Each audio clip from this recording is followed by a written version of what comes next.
नमस्कार दोस्तों, welcome back to motor redefined. मैं हूं आपका होस्ट और दोस्त अरिंदम घोष और आज एक बार फिर मैं आप लोगों के लिए लेकर हाजिर हूं ऑल न्यू 2025 यामाहा XSR 155 और टाइटल थंबनेल से आप लोगों ने ऑलरेडी समझ लिया है। वीडियो के दौरान मैं आप लोगों के साथ इस नई बाइक की एक डिटेल राइड रिव्यू शेयर करूंगा और सिर्फ राइड एक्सपीरियंस ही नहीं, कंपनी ने यहां पर क्या क्या चीजें ऑफर करी है, इसकी जो सिबलिंग है R15 या फिर MT15 उससे ये कितनी डिफरेंट है, फीचर स्पेसिफिकेशन, माइलेज, प्राइस और ग्राउंड क्लियरेंस को लेकर जो डिबेट चल रहा है वो कहां तक सही है, गलत है, सबके बारे में इन डेप्थ डिस्कशन करेंगे। और इसकी जो कंपटीशन है, आप कह लीजिए रॉनिन या फिर हंटर, ठीक है, या फिर और कोई 160 150 सीसी बाइक्स, उसके इस मुकाबले ये बाइक कहां स्टैंड करती है, सबके बारे में इन डेप्थ यहां पर डिस्कशन करेंगे। और दोस्तों, बाइक खरीद के रिव्यू बना रहा हूं तो जो एग्जैक्ट फील है वो मैं आप लोगों तक यहां पर पहुंचाने की कोशिश करूंगा। लेकिन अगर आप वेस्ट बंगाल के कृष्णनगर के साइड रहते हैं या फिर रानाघाट के साइड आप रहते हैं तो आप यहां पर व्हील मूवर्स को आप बिल्कुल कांटेक्ट कर सकते हैं। अगर आप यहां पर यामाहा की XSR को खरीदना चाहते हैं तो नंबर आप लोगों को स्क्रीन पर दिख गई होगी। तो चलिए दोस्तों, स्टार्ट करते हैं। दोस्तों, रिव्यू की शुरुआत वॉक अराउंड के साथ करेंगे और सबसे पहले जो की है ये आप लोग देख लीजिए। MT15 आप कह सकते हैं R15 की तरह ही आप लोगों को यहाँ पर जो की है ये मिलेगा। की स्लॉट भी आप लोगों को यहाँ पर टैंक माउंटेड ही मिल रहा है। अब देखिए, वॉक अराउंड में मैंने इन डिटेल सब कुछ आप लोगों को बताया था। आज जो मेन फीचर स्पेसिफिकेशन इस बारे में बात करेंगे, देन राइड पे आज हम लोग यहाँ पर ज्यादा फोकस करेंगे। टोटल 4 कलर के साथ यहाँ पर लॉन्च हुआ है। ये आप लोगों के सामने सिल्वर कलर खड़ी है, मैंने आप लोग को ऑलरेडी ब्लू दिखाया था, साथ ही आप लोगों को यहाँ पर रेड या फिर आप कह सकते हैं जो ग्रीन और भी 2 एक्स्ट्रा कलर आप लोगों को यहाँ पर बिल्कुल मिल रहा है। तो टोटल 4 कलर है। बाकी अगर मैं आप लोगों को बताऊं तो फ्रंट पे आप लोगों को यहाँ पर ऑल LED हेडलैम्प का जो सेटअप है ये आप लोगों को मिलेगा, जहां पर ये XSR की जो ब्रांडिंग है ये आप लोगों को यहाँ पर बिल्कुल देखने में मिल रहा है। और अगर मैं यहाँ पर इग्निशन को ऑन करता हूँ तो हाई बीम लो बीम पास लाइट के लिए आप लोगों को स्विच बिल्कुल कुछ इस तरीके से मिलेगा। हाई बीम, लो बीम और पास लाइट आप लोग यहाँ पर कुछ इस तरीके से जो है बिल्कुल आप ऑपरेट भी यहाँ पर कर पाते हैं। साथ ही अगर आप लोग देख रहे हैं तो यहाँ पर ये जो हैजार्ड लैंप का स्विच है ये भी आप लोगों को मिल जाएगा। LED वाली हैजार्ड लैंप, ठीक है, ये सेमी फ्लेक्सिबल आप लोग यहाँ पर कह सकते हैं। और LED टर्न इंडिकेटर आप लोग को यहाँ पर मिल रहा है, ये आप लोग ऑलरेडी यहाँ पर देख ही पा रहे हैं। अब इसको अगर हम लोग बंद करते हैं तो यहाँ पर आप लोग को 37 mm तक का जो फोक है ये आप लोगों को मिलेगा। बाकी यहाँ पर ये ब्लैक कलर में है, गोल्डन कलर में आने से और शायद ये बेहतर हो सकता था, जैसे आप लोग को ब्लू कलर में मिल रहा है। बाकी आप लोग का क्या राय है इस बारे में नीचे प्लीज कमेंट पर लिखकर बताइएगा। लुक तो यहाँ पर आप लोगों को वो एक क्लासिक रेट्रो लुक जो है वो तो आप लोग को यहाँ पर बिल्कुल मिल ही रहा है। साथ ही अगर आप टायर देख रहे हैं तो पहले जैसे आप लोग MT15 R15 में मिलता था, ठीक है, 100/80 सेक्शन तक का with 17 inches of alloy wheel, वही आप लोगों को मिल रहा है। डुअल चैनल ABS है, फ्रंट और रियर दोनों ही टायर में आप लोगों को जो ABS है वो भी मिल जाएगा। 282 mm तक का यहाँ पर ये जो डिस्क है ये आप लोगों को मिल जाएगा और साथ ही ABS का जो रिंग है वो आप देख पा रहे हैं, बाई ब्रेक कैलिपर के साथ आप लोगों को मिल जाएगा। बाकी रॉनिन में आप लोगों को अगर आप टायर या फिर सस्पेंशन देख रहे हैं तो आप सेटअप वहाँ पर आपको सिमिलर मिलेगा। बाकी वहाँ पर 41 mm तक का आप लोगों को USD फोक मिलता है, लेकिन अगर आप डिस्क देख रहे हैं तो वहाँ पर हल्की सी बड़ी है। लेकिन हाँ, कितना अच्छा यहाँ पर आप लोगों को फील मिलता है क्योंकि इसकी वेट भी कम है तो छोटे होने से प्रॉब्लम नहीं होगा, ठीक है, अगर आप डिस्क साइज देख रहे हैं। इसके बारे में आगे चलते हुए बात करेंगे। बाकी अगर इंजन के बारे में बात करी जाए तो अगेन कहूंगा MT15 R15 जैसे ही है। और अगर आप लोग देख रहे हैं तो यहाँ पर ये जो इंजन काउल है भले ही फाइबर की, लेकिन क्वालिटी इसकी आप लोगों को अच्छी मिल जाएगी। अच्छा, एक और बात है, अगर आप हंटर में देख रहे हैं टायर और ब्रेक सेटअप वहाँ पर थोड़ी सी बढ़िया, टायर वहाँ पर भी सिमिलर मिलेगा, लेकिन वहाँ पर टेलीस्कोपिक फोक है, अब वहाँ पर USD आपको नहीं मिलता है। बाकी यहाँ पर आप लोगों को 155 सीसी सिंगल सिलेंडर SOHC आप कह सकते हैं 4 valve liquid cool fuel injected engine जो है ये आप लोगों को यहाँ पर बिल्कुल मिल रहा है, जहाँ पर 18.4 PS तक का पावर, 14.2 Nm तक का टॉर्क जो है ये आप लोगों को मिल जाएगा। बाकी 6 speed gear box liquid cool engine आप लोगों को MT15 R15 में मिलता था, यहाँ पर भी आप लोगों को मिलता है। और जैसे मैं अभी आप लोगों को पावर टॉर्क बता रहा था, तो अगर आप लोग इसको कंपेयर करेंगे विद रॉनिन या फिर आप हंटर तो आप लोगों को हल्का सा वहाँ पर ज़्यादा मिलता है। अगेन मैं कहूँगा परफॉर्मेंस के बारे में बात हम लोग यहाँ पर चलाते हुए आगे करेंगे। बाकी बात हो रही है इंजन के बारे में तो एक बार इसकी जो एग्जॉस्ट साउंड है वो भी मैं आप लोगों को सुना देता हूँ।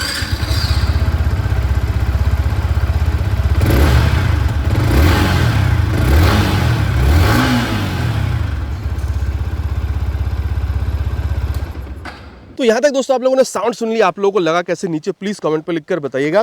बाकी अगर आप लोग ये फुट रेस्ट भी ब्रेक लीवर की क्वालिटी देख रहे हैं वही है जो MT15 या फिर R15 में आप लोगों ने देखा है।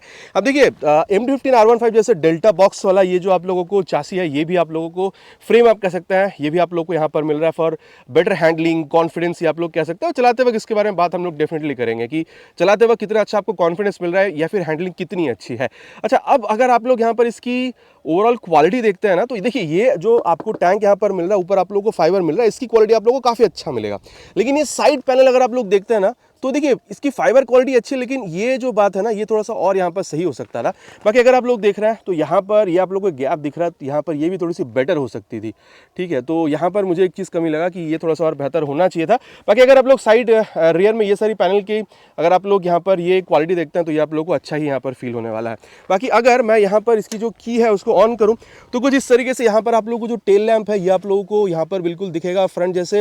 रियर में भी आप लोगों को एलईडी आप कह सकते हैं semi flexible LED turn indicators ये आप लोगों को यहाँ पर बिल्कुल मिल रहा है। और एक बात और है यहाँ पर, क्योंकि आप लोगों को कुछ वहाँ पर आप कह सकते हैं बैक रेस्ट या फिर ग्रैब हैंडल ऐसे मिल नहीं रहा है, तो पीछे अगर कोई बैठ रहा है यहाँ पर अगर वो सट के बैठता है ना तो इसको प्रॉब्लम हो सकता है। तो ये भी चीज़ एक सही होना चाहिए था। बाकी आप लोगों का क्या कहना है इस बारे में बिल्कुल कहिएगा। और देखिए बाइक अपनी है, खरीद के रिव्यू कर रहे हैं, तो जो सच है जो मेरे को लग रहा है फील हो रहा है वो मैं आप लोगों के साथ बिल्कुल शेयर कर रहा हूँ। साथ ही अगर आप लोग देख रहे हैं देखिए यहाँ पर ये टेल लैंप है, डेफिनेटली एक रेट्रो फील को यहाँ पर आप लोगों को ये बिल्कुल दिलाती है। वो दिखने में काफ़ी सही है, लेकिन यूटिलिटी अगर आप लोग देखते हैं तो वो थोड़ी सी प्रॉब्लमेटिक हो सकती है, वो मैंने आप लोगों को बिल्कुल बताया है।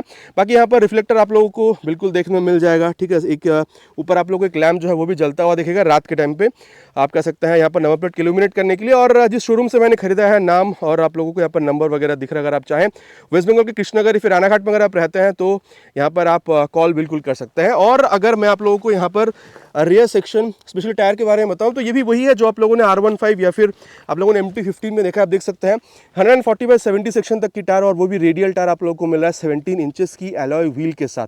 साथ ही 220 mm तक का डिस्क आप लोगों को मिल जाएगा। बाकी अगर आप लोग देख रहे हैं तो रॉनिन में यहाँ पर रॉनिन से यहाँ पर टायर जो है आप लोगों को थोड़ी सी आप कह सकते हैं चौड़ी मिल रही है। और हंटर में अगर आप लोग देखते हैं तो वहाँ पर से यहाँ पर अगर आप मिला रहे हैं तो सेटअप काफ़ी सिमिलर है। लेकिन हाँ, अगर आप लोग हंटर या फिर रॉनिन में देख रहे हैं तो पिछला ये जो डिस्क है फ्रंट डिस्क की तरह थोड़ा आप लोगों को वहाँ पर भी बड़ा ही मिलेगा। अगेन मैं कहूँगा ऑन पेपर है, चलाते वक्त कितनी ये अच्छा परफॉर्मेंस देती है ब्रेकिंग के हिसाब से वो चलाते वक्त बात करेंगे। लेकिन हाँ, अगर आप लोग सस्पेंशन देख रहे हैं तो कुछ इस तरीके से आप लोगों को मिल जाएगा, थोड़ा सा अंदर ही आप कह सकते हैं। और ये भी शेयर किया गया है MT15 R15 में जैसा है वो आप लोगों को यहाँ पर भी बिल्कुल मिल रहा है। और अगर मैं लेफ्ट पोर्शन पर आता हूँ तो आप देख सकते हैं यहाँ पर आप लोगों को जो साड़ी गार्ड है ये कुछ इस तरीके से आप लोगों को बिल्कुल मिलेगा। ठीक है, लेडीज फुटर्स अगर आप चाहते हैं तो अलग से आप लोगों को यहाँ पर इंस्टॉल करवाना हो सकता है। ठीक है, और साथ ही अगर आप लोग देख रहे हैं एल्यूमिनियम स्विंग आर्म जो आप लोगों ने पहले भी MT15 या फिर R15 में आप लोगों ने देखी है, ओपन चेन सिस्टम जो है ये आप लोगों को मिल रहा है। मेन स्टैंड पहले भी आप लोगों को MT15 R15 में नहीं मिलता था, और यहाँ पर भी XSR में भी आप लोगों को यहाँ पर ये मिल नहीं रहा है। साथ ही साइड स्टैंड है, side stand in cut off sensor जो है ये भी आप लोगों को यहाँ पर बिल्कुल मिल जाता है। बाकी 6 स्पीड गियर बॉक्स है, वेरिएबल वाल्व एक्चुएशन है, स्लिप असिस्ट क्लच है, इसके बारे में चलाते हुए आगे बात हम लोग बिल्कुल करने वाले हैं। सीट अगर आप लोग देख रहे हैं तो देखिए सीट हाइट यहाँ पर 810 mm तक का आप लोगों को बिल्कुल कंपनी यहाँ पर ऑफर कर रही है। और यहाँ पर इसकी जो की है इसको बंद करते हैं। देखिए सीट हाइट 810 की है, और अगर आपकी हाइट अराउंड 5.6 तक की है आप इसको मैनेज कर पाएंगे, प्रॉब्लम आपको नहीं होनी चाहिए। सीट की जो कंफर्ट है देखिए इसके बारे में चलते हुए बात करेंगे, लेकिन डेफिनेटली स्पेस अगर आप खुद बैठ रहे हैं तो बहुत सही है।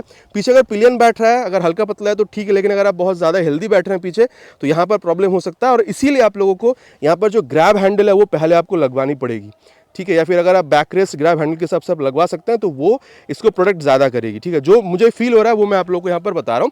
बाकी टैंक अगर आप लोग देख रहे हैं तो 10 लीटर तक का आप लोगों को मिल जाएगा, जहाँ पर XSR की जो ब्रांडिंग है वो आपको मिल रहा है। E20 यहाँ पर लिखा हुआ है, और माइलेज आप लोग यहाँ पर 40 से 45 के बीच में एक्सपेक्ट कर सकते हैं। और माइलेज इसकी वीडियो भी आप लोगों को चैनल पर बहुत जल्द देखने में मिल जाएगा। ग्राउंड क्लियरेंस ये एक बहुत बड़ा एक आप कह सकते हैं कि एक ये चल रहा है डिबेट की यहाँ पर 120 है या 170 है, क्योंकि कंपनी ने पहले 120 लिखा था वेबसाइट पे, अभी अगर आप लोग देखेंगे वेबसाइट पे तो 170 लिखा हुआ है। ठीक है, और जब वहां पर अगर आप बैठकर चला रहे हैं तो जो मिनिमम ग्राउंड क्लियरेंस बचेगा तो वो होगा 120। तो मतलब घबराइए नहीं, जैसे R15 या फिर MT15 में है 170, वही आप लोगों को यहाँ पर भी मिल रहा है। ठीक है, और वेट अगर आप देख रहे हैं MT15 से 4 किलो कम है, 137 किलोग्राम का आप लोगों को यहाँ पर बिल्कुल मिल रहा है। हैंडल बार आप लोगों को स्ट्रेट जो है ये मिलेगा। और बैठने के बाद कंफर्ट कैसा है डेफिनेटली इसके बारे में बात करेंगे। और अगर आप लोग देख रहे हैं तो यहाँ पर जैसे आप की को ऑन कर रहे हैं, रेट्रोफिल को मेंटेन कराती हुई यहाँ पर ये जो गोल्ड आप कह सकते हैं कंसोल है ये आप लोगों को मिल रहा है। डेफिनेटली चलाते वक्त ये रोशनी काफ़ी अच्छी ही है, डल नहीं है। इसके बारे में अगर चलाते हुए और ज़्यादा बात करेंगे। बाकी अगर आप लोग देख रहे हैं tachometer, gear position sensor, speedometer, then अगर आप लोग देख रहे हैं तो यहाँ पर ये जो फ्यूल के सेंसर है ये आप लोगों को यहाँ पर बिल्कुल बता रही है। एंड देन अगर आप लोग देखते हैं लीटर्स पर 100 किलोमीटर जो माइलेज है या फिर एवरेज, ये सारी चीज़ें आपको बता रही है। ठीक है, 41 किलोमीटर पर आवर की एवरेज स्पीड पर मैंने इसको चलाया है। ट्रैक्शन कंट्रोल सिस्टम आप लोगों को यहाँ पर मिलता है। अगर आप इस बटन को लॉन्ग प्रेस करेंगे तो यहाँ पर ये ऑफ भी हो जाएगी, लेकिन मैं कभी रिकमेंड नहीं करूँगा ऑफ करने के लिए। ट्रैक्शन कंट्रोल सिस्टम सेफ्टी में ऐड करती है। है, ऑफ ना करे तो ही बेहतर है। एंड देन ओडोमीटर आप लोगों को बता रही है ट्रिप 1, ट्रिप 2 और ट्रिप F आप लोगों को यहाँ पर कुछ इस तरीके से दिखाएगी और टाइम जो है ये आप लोगों को यहाँ पर ये शो कर देती है। और साथ ही दोस्तों क्योंकि यहाँ पर आप लोगों को ब्लूटूथ भी मिल जाएगा, तो यामाहा की वाई कनेक्ट ऐप को अगर आप लोग यूज करते हैं तो कंसोल में आप लोग यहाँ पर कॉल SMS अलर्ट भी यूज कर पाएंगे, लेकिन नेविगेशन आप डायरेक्टली इस्तेमाल नहीं कर पाएंगे। High beam low beam password के लिए जो स्विच है ये आप लोगों को मिल रहा है।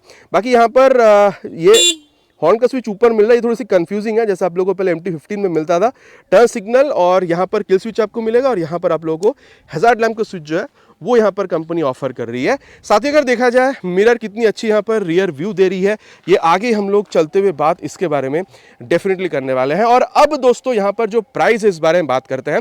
देखिए 1,50,000, ठीक है, ये एक आप कह सकते हैं इंट्रोडक्टरी प्राइस पे इसको कंपनी ने, एक शोरूम इंट्रोडक्टरी आप कह सकते हैं, इस प्राइस पे कंपनी ने इसको इंडियन मार्केट में उतारा है। और मैं कह दूं आप लोगों से 1,75,000 से 1,85,000 के बीच आप लोगों को यहाँ पर ये इंडिया में देखने में मिल जाएगा। दिल्ली के साइड अगर आप लोग देख रहे हैं 1,75,000 से 1,76,000 आप लोग अप्रॉक्सीमेटली ऑन रोड कॉस्ट करेगी। मैं अगर अपना बताऊं तो यहाँ पर ये मुझे 1,81,000 का पड़ा है, ठीक है। लेकिन अगेन अगर आप लोग कोलकाता जाते हैं तो वहाँ पर प्राइस आप लोग को 1,85,000 तक देखने में मिल रहा है। तो देखिए कुछ तो चीज़ डिपेंड करता है कि RTO फिर इंश्योरेंस चार्जेस कितनी है, कुछ डीलर पर भी डिपेंड करता है, ठीक है। तो प्राइस जो मिल सकता है वो मैंने आप लोग को यहाँ पर बता दिया। बाकी अब चलिए चलते हैं इसकी राइड पर एंड देन समझने की कोशिश करते हैं कि राइड एक्सपीरियंस इस बाइक के साथ कैसा हो सकता है। और दोस्तों अब शुरू करेंगे ride review of this new 2025 Yamaha XSR 155 की सीट हाइट 810 तक की है। डेफिनेटली आपकी हाइट अगर 5'5" तक नहीं है, उससे नीचे अगर है तो टिप टॉप को ज्यादा करना पड़ेगा। बाकी यहाँ पर आप लोगों को जो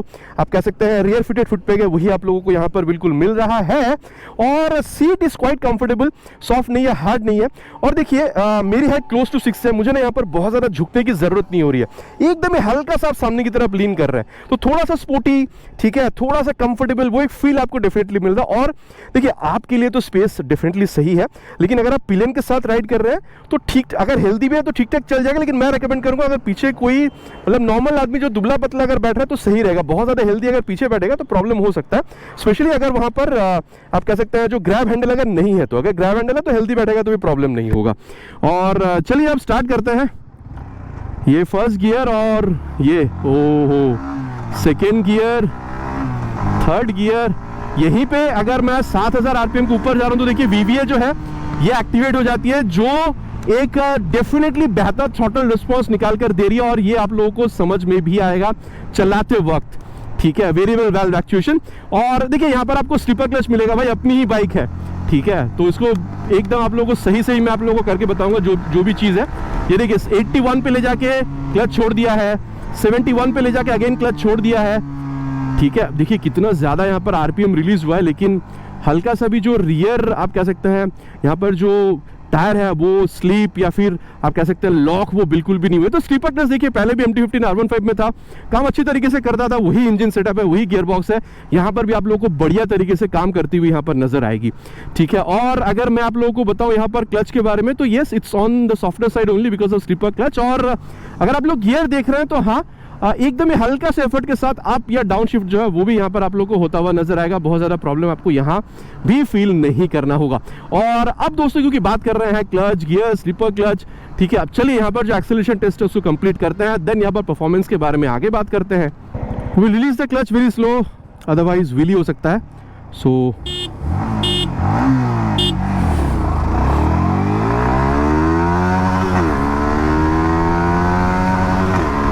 70 क्रॉस्ड, 90 क्रॉस्ड 100 ऑल्सो। अब देखिए दोस्तों इससे ऊपर भगाने का मतलब नहीं बनता है, ठीक है। इसके टॉप स्पीड या फिर गियरलेस टॉप स्पीड की वीडियो भी आप लोगों को चैनल पर बहुत जल्द मिलेगा। लेकिन देखिए स्पीड की जहाँ तक बात है, अभी तो मैंने 4th गियर में ही इसको पूरा शिफ्ट किया था, लेकिन अगर आप लोग थोड़ा और पहले अगर गियर शिफ्ट कर देते 5th गियर तक आके अगर आप लोग 100 तक भी खींच रहे हैं, यहाँ पर भी आप लोगों को बहुत ज़्यादा कोई प्रॉब्लम जो है वो फील नहीं हो रहा है। वाइब्रेशन इनफैक्ट अगर आप 105 तक 10 तक भी जाएंगे तो भी आपको बहुत ज़्यादा वाइब्रेशन फील नहीं होगा। स्टेबिलिटी में आप लोगों को कोई कमी फील नहीं हो रही है। लेकिन हाँ, इस तरीके से हाईवे पे अगर आप लोग को क्रूज करना है तो मैं कहूँगा कहूँगा 100-105 तक एक कंफर्टेबल क्रूजिंग स्पीड जो है वो इसकी बिल्कुल आप मानकर चल सकते हैं। अगेन मैं कहूँगा स्टेबिलिटी में कोई प्रॉब्लम मेरे हिसाब से आप लोगों को नहीं होना चाहिए। और अगर मैं आप लोगों को बताऊँ यहाँ पर माइलेज के बारे में, तो 40 से 45 के बीच में आप लोग एक्सपेक्ट कर सकते हैं। अगेन मैं कहूँगा माइलेज टेस्ट की वीडियो भी आप लोगों को चैनल पर बहुत जल्द यहाँ पर देखने में मिल जाएगा। अब दोस्तों एक और बात है, यहाँ पर 6th गियर भी कंपनी ऑफर करती है। तो एक काम करते हैं, मान के चलिए आप सिटीज में हैं, ठीक है, 4th गियर में कितना मिनिमम स्पीड यहाँ पर ये अचीव कर सकती है, मतलब कितने मिनिमम स्पीड पर चल सकती है, वो यहाँ पर एक बार देख लेते हैं। मिनिमम स्पीड 4th गियर के लिए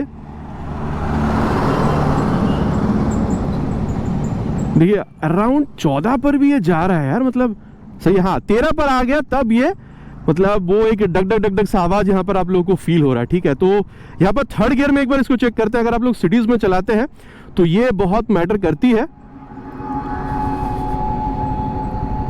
हाँ यहाँ पर 3rd गियर में करीबन, हाँ ये 11 तक जब आ रहा है तब यहाँ पर वो डग डग डग डग सा आवाज जो आ रहा है, मतलब आप कैसे है वो जो इंजन स्टॉल का फील है वो आप लोगों को यहाँ पर मिल रहा है, ठीक है। और मैं कहूँगा देखिए मैं यहाँ पर अगर 3rd गियर में हूँ, ठीक है, अगर मैं 3rd गियर पर हूँ, एक बार इसको मैं न्यूट्रल कर देता हूँ। 3rd गियर से क्या अगर बाइक 0 से उठाने में आपको प्रॉब्लम हो रहा है? नहीं। अगर आप क्लच और अगर आप थ्रॉटल आराम से रिलीज कर रहे हैं, प्रॉब्लम नहीं हो रहा है। एक बार इसको 0 पर लाते हैं, 4th गियर से एक बार ट्राई करते हैं। देखिए 0 पर है, हाँ यहाँ से भी उठ रहा है, मतलब प्रॉब्लम नहीं हो रहा, मतलब टॉर्क वगैरह आप लोगों को यहाँ पर अच्छा खासा मिल जाएगा, इसमें आप लोगों को प्रॉब्लम नहीं होना चाहिए। बाकी दोस्तों अगर आप देख रहे हैं तो 1st, 2nd, 3rd गियर तक भी कह रही है, लेकिन अगर आप सिटीज में स्पेशली अगर आप 4th गियर पर डाल देते हैं, 50-60 की स्पीड, 70 तक की स्पीड आप लोगों को चेंज करने के लिए गियर कहेगी नहीं। तो हाँ 3rd गियर तक आप शॉर्ट गियर कह सकते हैं, लेकिन उसके बाद आप लोगों को गियर जो है थोड़ा सा लंबा ही स्पीड निकाल कर देगी। और अब दोस्तों जिस बारे में बात करेंगे वो है इस नई नबीली बाइक की ब्रेकिंग। बाकी ये भी सिमिलर है MT-15 के 282mm का फ्रंट में आपको डिस्क मिलता है, लेकिन इसको यूज जरूर करेंगे और इसको टेस्ट भी करेंगे।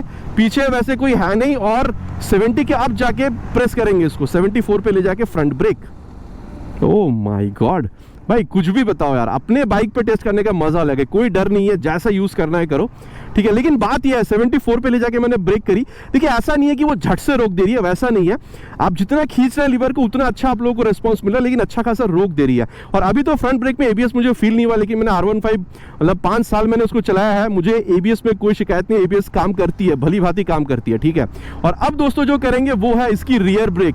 मोटा मोटा इसको भी ले चलेंगे 60 से 70 के बीच में, 68, और रियर ब्रेक मैंने प्रेस कर दिया 68 पे। देखिए मैं कहूँगा यहाँ पर भी अभी ABS नहीं आया, लेकिन हाँ ABS काम करेगी, उसके लिए डरिएगा नहीं। लेकिन हाँ वही 220 mm की डिस्क है, लेकिन वही प्रोग्रेसिव नेचर की है। जब आप रियर ब्रेक प्रेस कर रहे हैं तो हल्का सा स्पीड जो है वो वहाँ पर वो स्लो कर रही है, पट से रोक नहीं दे रही है, ठीक है। और दोस्तों ये ब्रेक टेस्ट के बीच में ही यहाँ पर देख रहे हैं, ये USD की वजह से ये जब आप लीन कर रहे हैं तो आपको मजा आ रहा है भाई, मतलब ये थोड़ी सी वो क्रूजिंग सेंस के लिए बनाई गई है, थोड़ी सी रेट्रो लुक में है, तो हैंडलिंग कितनी बेहतर होगी भाई, दमदार हैंडलिंग आप लोगों को मिलेगा। देखिए कमी मैंने आप लोगों को बताया था बॉडी पैनल्स वगैरह में, लेकिन खूबियां जो है वो मैं आप लोगों को राइड करते वक्त यहाँ पर बता रहा हूँ। और हाँ मैं ब्रेक के बारे में बात कर रहा था, तो अभी मैं आप लोगों को एक बार फ्रंट के साथ साथ रियर को एक बार साइमल्टेनियस प्रेस करके दिखाता हूँ। रियर के संग संग बाद फ्रंट को प्रेस करेंगे, और ये 62 पे ले जाके तीनों ही बार पीछे देख के प्रेस किया गया है, कोई था नहीं। देखिए दोस्तों ओवरऑल मुझे यहाँ पर ब्रेकिंग से कोई शिकायत नहीं है, ठीक है। R15 MT-15 में भी आप लोगों को ब्रेक सही मिल रहा था, यहाँ पर भी, क्योंकि वेट भी MT-15 के मुकाबले स्पेशली अगर आप देख रहे हैं, और देखिए MT-15 और R15 में बहुत ज़्यादा वेट का गैप नहीं है, तो उन दोनों के मुकाबले आप 4-5 किलो यहाँ पर आप पकड़ के चल सकते हैं कि कमी है, तो ब्रेक आप लोगों को यहाँ पर तगड़ा मिल रहा है, इसमें कोई मेरे हिसाब से आप लोगों को प्रॉब्लम नहीं होनी चाहिए। बाकी ओवरऑल फील अगर आप लोग देख रहे हैं दोस्तों, तो मैं कहूँगा सस्पेंशन में USD है और रियर में मोनोशॉक है, तो डेफिनेटली वो जो स्टिफ वाली फील है वो आप लोगों को यहाँ पर मिलेगा। इस तरीके से अगर आप हाईवेज पर चला रहे हैं, अगर आप स्ट्रेट लाइन ट्रैवल कर रहे हैं, ठीक है, आप कॉर्नरिंग कर रहे हैं, जो मैंने आप लोगों को अभी ब्रेक टेस्ट करते वक्त बताया था, ठीक है, तो देखिए straight line stability, high speed, top speed, cornering आप बेहतरीन तरीके से कर पाएंगे, आपको मजा आने वाला है। ऑन रोड परफॉर्मेंस सही रोड पे अगर आप चला रहे हैं बहुत सही है, लेकिन ऑफ रोड में क्या है चलिए वो भी देख लीजिए। और दोस्तों इस तरीके से अगर ऊबड़ खाबड़ वाली रास्ता है तो ये देखिए, छोटा अगर है तो ठीक है, लेकिन इस तरीके से अगर बड़े वाला गड्ढा आपको मिल जाएगा तो देखिए झटका तो आप लोगों को झेलना पड़ेगा, इतना तो फॉर श्योर है, ठीक है। ये देखिए दोबारा, ओह मतलब suspension is on the stiffer side, on road पे जितना बेहतर परफॉर्मेंस देती है, अगर आप इस तरीके से गड्ढे वाले रास्तों पर आएंगे तो मेरी आवाज़ से आप लोगों को पता चल पा रहा होगा कि झटका आप लोगों को यहाँ पर झेलना होगा। इसका कोई यहाँ पर ऑल्टरनेट नहीं है। ये देखिए, मतलब यहाँ पर वो पत्थर वगैरह फेंका गया नया रास्ता यहाँ पर तैयार करने के लिए, ठीक है। तो इस पर से जब मैं गुजर रहा हूँ, ये देखिए गड्ढों पर से लेके जा रहा हूँ मैं, ये देखिए झटका तो आप लोगों को मिलेगा फॉर श्योर, इतना तो आप लोगों को मान कर चलना पड़ेगा। मतलब यूएसडी और मोनोशॉक सस्पेंशन का जो आप लोगों को एक्चुअल फील है, ठीक है, स्टिफ वाला, वो आपको मिलेगा और स्टिफ मिलने की वजह से झटका आप लोगों को यहाँ पर झेलना पड़ेगा। अब देखिए झटका आपको यहाँ पर लेना पड़ेगा, ये बात इतनी सच है। और मैं ये भी कहूँगा कि आपकी जो कमर है या फिर जो हाथ है, वहाँ पर झटका आप लोगों को इस तरीके से रास्ते पर अगर आप चलाएंगे तो आप लोगों को बिल्कुल फील भी होने वाला है। और ये क्लिप तो आप लोगों को दिखाना बनता था। मतलब इस तरीके से अगर आप सिटी में राइड कर रहे हैं, कंजेशन में भी अगर आप हैं, तो ये देखिए थर्ड गियर का यहाँ पर काम नहीं है भाई। मतलब थर्ड गियर तक आपको जाने की जरूरत नहीं है, ठीक है, इस तरीके से अगर आप कंजेशन में हैं तो। लेकिन एक बात है, बाइक आपको हल्की महसूस होती है, बाकी स्टेबिलिटी में प्रॉब्लम नहीं, ऑलरेडी मैंने कहा है, और काफ़ी फ्लिकेबल है। मतलब आप जैसा इसके साथ चाहो उस तरीके से आप खेल सकते हैं, कैसे भी आप, मतलब अगर आप ट्रैफिक को काट कर निकलना चाह रहे हैं तो वो इस बाइक के साथ आप कह सकते हैं काफ़ी इजी वाली बात हो जाती है। बस एक चीज़ मुझे यहाँ पर और लग रहा है कि यहाँ पर ये जो हॉर्न है ये ऊपर की तरफ है, जैसे पहले आप कह सकते हैं MT-15 में मिलता था वैसे अभी है, शायद नेक्स्ट अपडेट में इसको नीचे कर दिया जाए। और दोस्तों आप देख सकते हैं, आप लाइट वाले एरिया से हम लोग यहाँ पर डार्क एरिया में आ रहे हैं, ठीक है। ये हाई बीम हो गया, ये आप कह सकते हैं यहाँ पर जो लो बीम है, हाई बीम है, कुछ इस तरीके से यहाँ पर काम करती हुई नज़र आ रही है। बाकी मेरे हिसाब से तो अच्छा खासा लाइट यहाँ पर प्रोवाइड कर रही है। बाकी नाइट राइड की एक वीडियो आप लोगों को मैं चैनल पर अलग से बताऊंगा, ठीक है। इस तरीके से खेलने की कोशिश कर रहे हैं। देखिए ऑन पेपर वेट कम है 137, एक्चुअल में चलाते वक्त भी ये लाइट ही आपको फील होगा। लेकिन मैंने आपको ऑलरेडी बताया एक्सेलरेशन टेस्ट के दौरान भले ही यहाँ पर ये लाइट वेट आपको फील हो रहा है, लेकिन आप लोगों को स्टेबिलिटी में कोई कमी जो है ये बाइक बिल्कुल भी आप लोगों को महसूस नहीं होने देती है। तो ये जो लाइट वेट है एक्चुअली आप लोगों के लिए सही है, क्योंकि एक्सेलरेशन भी आप लोगों को ये क्विक करने में ज़्यादा हेल्प करती है, ठीक है। और अगर आप देख रहे हैं रियर व्यू मिरर काफ़ी अच्छा खासा रियर व्यू दे रही है। बाकी अगर आप किट लगवाना चाहते हैं तो बार एंड मिरर जो है वो भी आप लोगों को मिल जाएगा, ठीक है। और अगर आप देख रहे हैं speedo auto tacho, gear position sensor, Bluetooth connectivity सब कुछ मिल ही रहा है। मोबाइल चार्जिंग पोर्ट अगर मिल जाता तो सोने पे सुहागा वाली बात हो जाती, लेकिन वो यहाँ पर आप लोगों को अभी देखने में मिल नहीं रहा है, कंपनी ऑफर नहीं कर रही है। शायद नेक्स्ट अपडेट में वो भी आ जाए। बाकी अगर आप देख रहे हैं तो आप ऑलमोस्ट अपराइट बैठ रहे हैं, काफ़ी चौड़ा आप लोगों को यहाँ पर जो हैंडल बार है वो मिल रहा है। Seat is also quite comfortable, space में भी प्रॉब्लम नहीं है। स्पेशली अगर आप पिलियन के साथ राइड कर रहे हैं तो आप लोगों को ग्रैब हैंडल लगा के राइड करने से बेहतर आपको एक्सपीरियंस मिलेगा, ऑलरेडी मैंने कहा है। तो देखिए मैं कहूँगा आप सिटी राइड करते हैं ज़्यादा, जहाँ पर आप लोग को अच्छा खासा पावर, सेफ्टी में आप लोगों को ट्रैक्शन कंट्रोल भी चाहिए, डुअल चैनल लीवर्स के साथ मोटे टायर्स चाहिए, रेडियल टायर्स चाहिए। लेकिन साथ ही आप इस तरीके से कभी कभी हाईवेज पर भी निकल जाते हैं टू आप शॉर्ट राइड के लिए, इनफैक्ट पिलियन के साथ भी, तो भी मैं कहूँगा आप लोगों को यहाँ पर प्रॉब्लम मेरे हिसाब से नहीं होनी चाहिए। जिस तरीके से बाइक यहाँ पर परफॉर्मेंस दे रही है, चाहे एक्सीलरेशन हो, चाहे ब्रेकिंग हो, या फिर आप कह सकते हो ओवरऑल कंफर्ट की अगर बात करी जाए तो। बाकी दोस्तों देखिए मैंने आप लोगों के साथ शेयर कर लिया है कि इस बाइक में आप लोगों को चीज़ें ओवरऑल मिल क्या रहा है। चलिए अब चलते हैं कंक्लूजन पर, देन देखते हैं, बात करते हैं कि अगर आप इसकी कॉम्पिटिशन के साथ कंपेयर करते हैं, स्पेशली रॉनिन हंटर, तो ये बाइक खरीदना आप लोगों के लिए कितना बेहतरीन हो सकता है। और दोस्तों अब है सत्यवचन की घड़ी, कंक्लूजन का समय कि फिर ये बाइक खरीदना आप लोगों के लिए कितना बेहतरीन हो सकता है। अब देखिए R15 के साथ कंपैरिजन पे नहीं लाएंगे क्योंकि प्राइस ज़्यादा है, थोड़ी सी ज़्यादा ही वो स्पोर्टी चली जाती है। लेकिन हाँ अगेन अगर आप लोग MT-15 देख रहे हैं, वो नेकेड लुक कैरी करती है, वो भी स्पोर्टी है, 15 से 20 रुपये आप लोग वहाँ पर ज़्यादा भी पे करते हैं। तो स्पोर्टी लुक के लिए आप वहाँ पर बिल्कुल जा सकते हैं, क्योंकि अगर आप लोग उसके लुक के हिसाब से अगर आप देख रहे हैं, लुक के अलावा अगर आप लोग देख रहे हैं, चाहे आप यहाँ पर टायर देख लीजिए, ब्रेक, सेफ्टी, इंजन, माइलेज, सब कुछ आप लोगों को यहाँ पर सही मिल रहा है। मतलब MT-15 के बराबर ही आप लोग को यहाँ पर मिल रहा है, और यहाँ पर 15 से 20,000 आप लोग कम भी पे कर रहे हैं, ठीक है। और देखिए अगर आप लोग रॉनिन के मुकाबले देख रहे हैं, रॉनिन भी अपने आप में एक बहुत बढ़िया बाइक है, इसमें कोई दो राय नहीं है। वहाँ पर मेटल पार्ट्स ज़्यादा यूज़ कराया गया, जो कि यहाँ पर बहुत ज़्यादा मेटल पार्ट्स आप लोगों को दिख नहीं रहा है। और वो बाइक अगर आप देख रहे हैं करीबन आप लोगों को 8,000 रुपये वहाँ पर आप लोग को ज़्यादा पे करना होता है, टॉप मॉडल अगर आप लोग मिला रहे हैं इस बाइक से। लेकिन हाँ 8,000 रुपये ज़्यादा पे कर रहे हैं, वहाँ पर परफॉर्मेंस भी ऑलमोस्ट सिमिलर है, और वहाँ पर एक्सेसरीज वगैरह आप लोगों को लगी भी मिलते हैं, जो यहाँ पर आप लोगों को नहीं मिलता है। तो वो जो आप प्राइस ज़्यादा पे करें वो जस्टिफाइड। इनफैक्ट अगर आप हंटर पे जाते हैं, रॉयल एनफील्ड वो एज अ ब्रांड ही लोग उसको ज़्यादा पसंद करते हैं, तो हंटर लोग आप कह सकते हैं एक ब्रांड इमोशन की वजह से भी खरीदते हैं, और बाइक में दम भी, अभी तो वहाँ पर अपडेट भी आ गया है। लेकिन फिर ये बाइक खरीदना कितना सही होगा और किनको खरीदना चाहिए? आप यूथ है, आप ऑफिस गोइंग है, आप कॉलेज गोइंग है, आप मिडिल एज के भी हैं, जहां पर आपको चाहिए यामा जैसे एक भरोसेमंद इंजन, आप लोगों को टायर्स मोटे चाहिए, सेफ्टी आपको टॉप नॉच चाहिए, जैसे कि आप लोगों को डुअल एबीएस के साथ ट्रैक्शन कंट्रोल भी मिल रहा है, आप लोगों को ब्रेकिंग भी अच्छी होनी चाहिए, आप लोगों को हैंडलिंग भी अच्छी चाहिए, जिसकी वजह से आप लोगों को यूएसडी के साथ मोनोशॉक आप लोगों को मिल रहा है, आप लोगों को माइलेज भी बेहतर चाहिए 40-45 किलोमीटर तक का, ताकि पॉकेट पर भी भारी ना पड़े, मतलब डेली रनिंग के लिए अगर आप लोग देख रहे हो तो। और साथ ही आप अगर पिलियन के साथ भी राइड करना चाहते हैं तो भी आप लोग को एक कंफर्टेबल सीट चाहिए। मैं अगेन कहूंगा वहां पर अगर आप ग्रैब हैंडल या फिर अगर आप लोग बैकरेस्ट लगाते हैं तभी पिलियन के लिए वो ज्यादा कंफर्टेबल होगा। यहाँ पर नेकेड के हिसाब से अगर आप देख रहे हो तो बहुत ज्यादा शायद कंफर्टेबल ना हो, ठीक है। तो देखिए मैं तो कहूंगा अगर आप लोगों की बजट आपको अलाउ कर रही है 1,70,80 तक जाने के लिए, आपको एक रेट्रो लुक बाइक चाहिए जहां पर आप लोगों को माइलेज, सेफ्टी, फीचर सब कुछ बढ़िया मिले, मेरे ख्याल से आप लोगों के लिए यहाँ पर ये जो न्यू 2025 यामाहा XSR 155 ये वाली बाइक है, ये एक बहुत बढ़िया बाइक आप लोगों के लिए बिल्कुल साबित हो सकती है। बाकी अब आप लोग क्या कहते हैं, अभी भी आप लोग 150-160 सीसी की दूसरी और किसी बाइक पर जाएंगे, MT-15, हंटर या फिर ऑरेंज के साथ जाएंगे, नीचे कमेंट पर लिखकर बताना नहीं भूलिएगा, इट्स माय रिक्वेस्ट। आशा करता हूँ वीडियो आप लोगों को पसंद आई होगी। आपको पता है पसंद आए तो क्या करना है, भाई को मोटिवेट करने के लिए प्लीज वीडियो में एक लाइक, और चैनल पर अगर आप लोग पहली बार आ रहे हैं तो सब्सक्राइब करके बेल बटन कॉल पे हिट करना नहीं भूलिएगा, इट्स माय रिक्वेस्ट। बहुत जल्द आप लोगों से मुलाकात होगा चैनल पर इसी तरीके से एक नया वीडियो में बाइक स्कूटर के साथ। Till then ride safe and जय हिंद।